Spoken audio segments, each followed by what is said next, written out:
Greetings, YouTube. Today I'm going to talk about the game Starfield, the video game. So if you have not finished playing it, there's going to be spoilers here. So if you want to play it without it having spoiled, don't watch this video until you finish the game. Um, I'm currently watching, or was watching, two people play Starfield. John from Many True Nerd, and he's finished the game, and Gopher from uh, Gopher Live. And uh, I didn't want to say anything about the game until I had seen the end because there were things about it that didn't really click for me. Um, and I couldn't quite put my finger on what was wrong until I got to the end of it and I found out the big sting. So in essence, in the game, Earth is uninhabitable. It is a rock in space with no atmosphere. Okay, the atmosphere is gone, the oceans are gone. Uh, And the in-world reasoning for this is that some researchers found an alien artifact, and while researching the alien artifact, which resulted in the ability for humans to make jump drives, they could spread themselves across the galaxy, they somehow created an anomaly which stripped the atmosphere off the planet. And it would take 50 years. At the end of that 50-year time period, there would be no atmosphere, there would be no oceans. Earth would be a dead rock. Now, I understand why they did this from a manpower and design perspective. They didn't want to have to model the entire planet with all its billions of people and its thousands of cities and all the places that a person who owns a starship, and everybody in Starfield owns a starship, multiples of them, quite probably. So they didn't want to have to do that. I mean, they would realistically have to have designed 30 or 40 locations for the players not to have felt cheated because they would want to land anywhere and meet all the different peoples and visit all the different places. And that is not what the game was about. The game was about traveling through the galaxy, discovering planets, and having procedural planets pop up whenever you landed on them, which was a mixed bag. Some of them made sense and some of them didn't, and a lot of them were very, very boring. Um, now, having said that, I understand why they did it. How they executed that so they wouldn't have to do that by stripping the atmosphere off the planet did, at least for me, leave some major holes in development even after the fact. And that is, if you take the atmosphere and the water away from the planet, everything else is left behind. Very little of the physical structures would be affected if they were in a vacuum. It just wouldn't. They would have no impact on them. So all the buildings and all the carcasses of all the dead plant life and all the shipwrecks at the bottom of the ocean and which is now gone, and the billions and billions of square kilometers of territory that would still reasonably and logically be exposed to anyone with a ship that could land and strip anything they wanted off the planet would, of course, again, make it a developmental nightmare, which is why they didn't do it. But stripping the atmosphere and the oceans off a planet doesn't change the fact that there would still be all these things there. I never saw an in-game justification for all the stuff not to be there. Not to mention the corpses of all the animals and all the humans that didn't get off the planet in time. And that's my last point. So, it will be logical to think that in the future, in the near future, humanity will probably cap out around 10 billion people. Not to mention it's a nice round number. Okay? And when they finally figured out that they had screwed the pooch and were about to doom the entire human species to losing its homeworld, they figured out somehow that it would take 50 years for the atmosphere to be completely stripped away. Okay? So that gave us 50 years to escape. Now, I'm assuming it wasn't 100% strip off at that point. It's just that the atmosphere, the biosphere would collapse at the 50-year mark. So it would be getting more difficult to live there. But at the 50-year point, it would be the tipping tipping point where it can now no longer support life. So every human had to be off that planet by then. Otherwise, you die. So that's not going to happen. Not everyone is going to leave. Not everyone is going to be able to leave.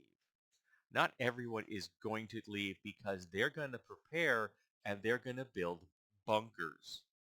There was no reason they couldn't have built 3 or 4 bunker cities on the planet for players to discover. I mean, the people that developed this game do in fact have some experience with the concept of bunkers. And if you've got all those decades, there will be people who don't want to leave and who will be prepared to build bunkers and stay there just because they are contrarians, if nothing else. So I think there was a lost opportunity to at least have one bunker on the planet. Would that be have so been difficult to have make a discovery and model that and have an adventure built around that? I think that would have been really cool. I think they dropped the ball on that. I hope that somebody out there, once there is a uh, custom, a community design feature, I guess apparently they haven't dropped the code yet, so people can start doing their own mods. Um, I hope somebody comes up with one because I think logically it makes sense that there would have been at least one on the planet someplace. But the problem is that if you have 10 billion people, and if the day you realize that the planet's atmosphere is going to crash in 50 years, you began to ship people off on day one, you would have to start shipping 500 million people a day. Sorry, 500,000 a day, not 5 million. 500,000 a day. 500,000 a day, every day. Day after day. So every 2 days, 1 million people. 4 days, 2 million people. Yada, yada, yada. For 50 years. Now, even if they had the ships to do that, and they didn't at that point, they had just discovered the concept of the jump drives. Okay? Some people had already left our system on generation ships. We know that. It's built into the game. So that was a possibility. And some people were already populating our system. So that's in the game. But you have to get everyone off the planet. And you can't get 500,000 people off the planet every day. You don't have the ships to do it.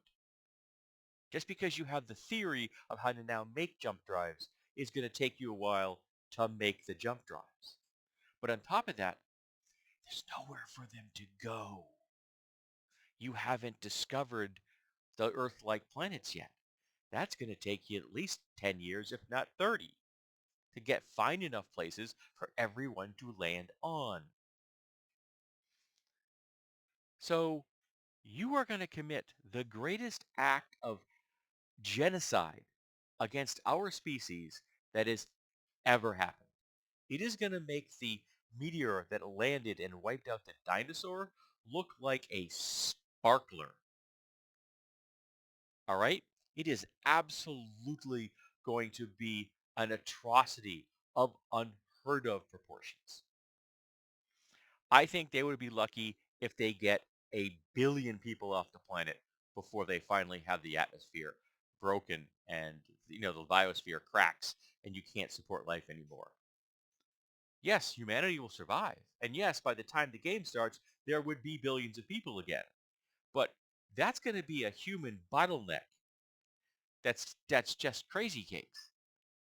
Those researchers will have killed billions of humans. You just can't get that many people off in 50 years. You can't do it. And the game just glosses over that. Just doesn't even address it. It's just like they finally realize, oh, yeah, the planet's going to be uninhabitable in 50 years. So snap, hand wavium, let's start the game. And again, for me, that narratively breaks the entire storyline. You've this big reveal about these researchers and they screwed the pooch, but you don't talk about the fact that they killed billions of people. You just pretend like they didn't. And that is, for me, lazy, crappy writing.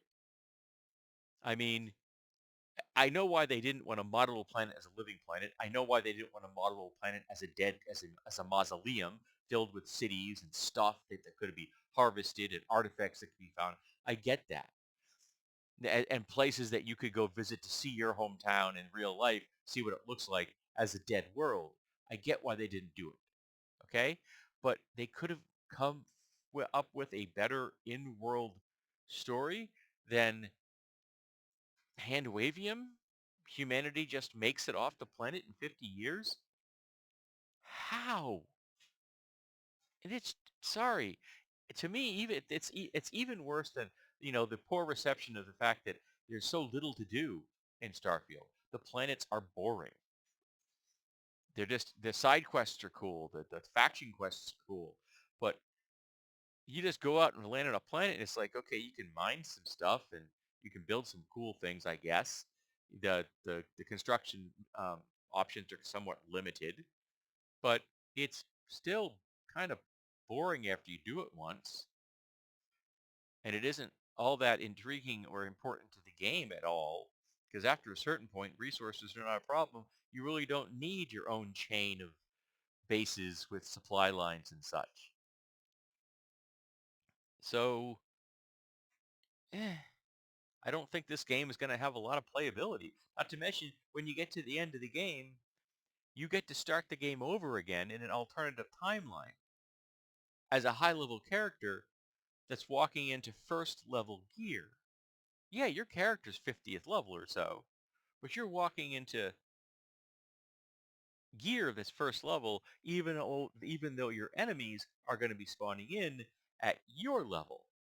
So that doesn't sound like a lot of fun. That just sounds like a whole lot of wasting time until you can get some better gear. It's gonna take a long time to, like, shoot, the figurative death claw with a 10 millimeter pistol when you're used to using, like, blasters that blow holes through planets. So yeah, it doesn't seem to have a lot of playability. I'm hoping the modding community can come up with some better ideas, but I don't see people wanting to play this thing over and over and over again, which is apparently one of the selling points, I guess, or one of the options. And why would you do that? Not to mention the super awesome futuristic ship you get isn't all that interesting in my book.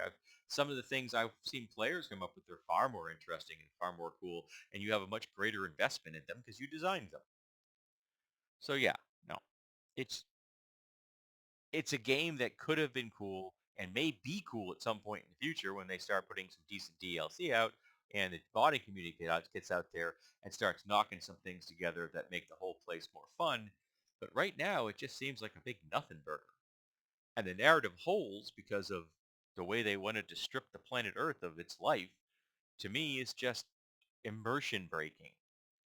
So, sorry for that background noise. So yeah, let's talk about Starfield. I'm assuming if you've listened to this, you finished it, and if you have, I'd like to know what you think about how they handled things with Earth and how they handled the whole, is it worth your time to replay the game, and were you disappointed with the planets? Because I gotta tell you, even with the enthusiasm of John, who can be very enthusiastic, it was difficult to see that he would ever play this game again.